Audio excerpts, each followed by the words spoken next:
ამ წუთებში ჩვენ ვიმყოფებით ლესელიზის ქუჩაზე და პროტესტს შეუერთდა აუტიზმის კოალიცია. ეს არის კოალიცია, რომელშიც გაერთიანებულია სხვადასხვა ორგანიზაცია, რომლებიც მუშაობენ აუტისტური სპექტრის მქონე ადამიანებთან. აქ არიან შეკრებილი ფსიქოლოგები, ფსიქიატრები და ისინი აცხადებენ, რომ აუტიზმის მქონე ადამიანებს სჭირდებათ ევროპა და ევროკავშირი იმისათვის, რომ ის სერვისები, რაც თუნდაც ევროპულ ქვეყნებშია ხელმისაწვდომი, იყოს საქართველოსთვისაც ხელმისაწვდომი და ეს ადამიანები აცხადებენ, რომ მიიჩნევენ ასევე, რომ საქართველოს გადაუხვია ევროპულ გზას და ისინი ითხოვენ, რომ დაუბრუნდეს ევროპულ რელსებს, როგორც ისინი ამბობენ საქართველოს.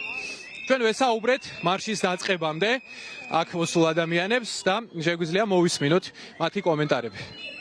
ჩვენ ვართ აუტიზმის კოალიცია, რომელიც მუშაობს სწორედ აუტიზმის მქონე ბავშვების სერვისების განვითარებაზე და ბოლო 15 წლის განმავლობაში მოხდა ეს შესაძლებელი და შესაძლებელი გახდა მხოლოდ ევროპის და ამერიკის მხარდაჭერით. ნებისმიერი შეფერხება ამ გზაზე ჩვენთვის იქნება დამღუპელი, იმიტომ რომ ამ სერვისებს მუდმივად ჭირდებათ განვითარება.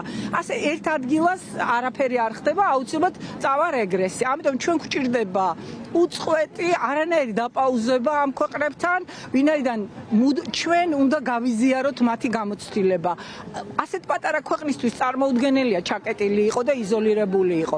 ამიტომაც მოვედით დღეს რომ გავაპროტესტოთ, ვინაიდან ამ ბავშვებს ნამდვილად ჭირდებათ ევროპა, ნამდვილად ჭირდებათ ევროპული ღირებულებები. აუტიზმის მქონე ბავშვებისთვის არის ძალიან მნიშვნელოვანი ის სერვისები, რასაც იღებენ და ეს ყველაფერი მოდის ევროპიდან და ამერიკიდან. ამიტომ ეს არის ყველაზე მნიშვნელოვანი, რომ მათ გვერდით დავდგეთ და ჩვენი ქვეყნის გამიჯვნა ევროპისგან და ამერიკისგან ძალიან შეესრულდავს ამ სერვისების მიღებას.